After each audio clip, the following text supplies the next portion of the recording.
From your vantage point, Paul, what's the cyber threat that you feel businesses today are underestimating in 2026?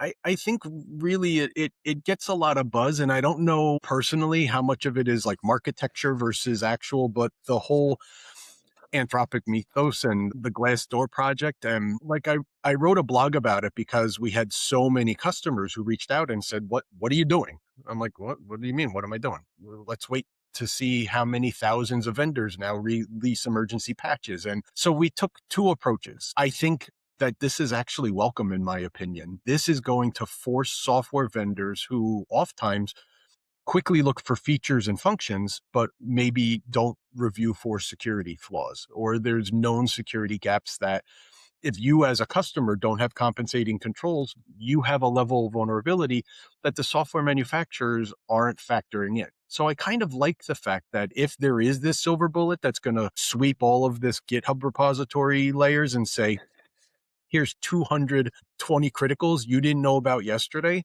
great, patch them.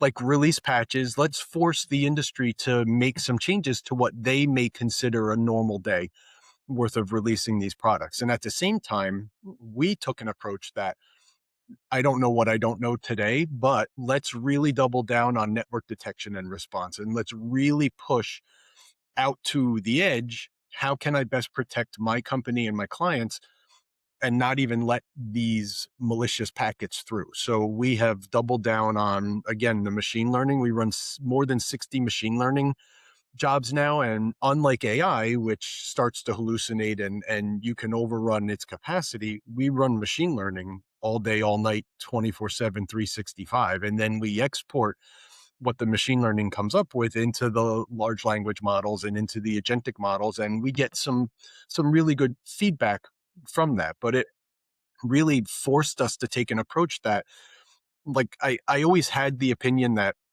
MDR was the magic catch all, and that if you have an MDR system in place, it's going to do its job to the best of its ability. And again, nothing's perfect, but that seems to be an industry model. Whereas my thought process has now changed to I want to protect that edge. And we have an advantage by virtue of just us, as to your point.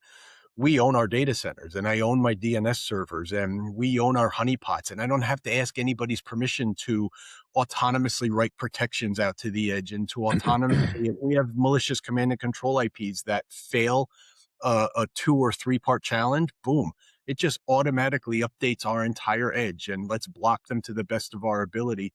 So it has forced a mindset change that we know deeper in the stack there's going to be changes and that it's going to be mayhem in some ways when all of the large software companies start to have their hands forced in order to make some of the changes that this might show them. And at the same time, I'd rather have a year's worth of pain and emergency patching than live with all these potential flaws that, let's face it, we've been using AI to find software flaws for years now. It's not Yeah. new. It's just Yeah. speed and scale. So let's force the industry. Let's make it something that is tangible. Let's make it something that CISOs can sign off on. Let's make it something I can bring to my board and say, here's 4 software vendors that really have issues. Let's isolate them and let's keep what we can isolated while we wait for this level of patching. And by isolate them, I mean, let's take known protections and move them to my core and then move them to my edge and then move them to the carriers and the transit lines. And let's do a better job of thinking about how can we protect the castle without letting everything, without just one guard standing in front of one of the dining halls. And that's sort of been a shift that we're adopting quickly. And I think other companies are adopting it quickly as well. I want to highlight something really quick before I ask my next question for those that watch. You heard Paul talk about their approach to using artificial intelligence and in security.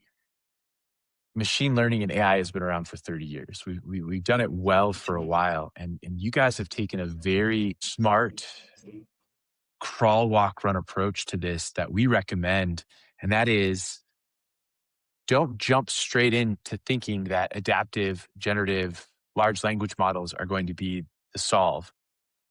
most of what you're doing to make the AI work for you, that the new age AI is tried and true machine learning AI models. And the numbers I'm seeing in the world today is that about 85% of what a company wants for efficiency, for automation, for workflow components, you can do with machine learning at a fraction of the cost. And then it makes your actual AI spend more valuable, more meaningful. And so I love that you guys are doing that, Paul.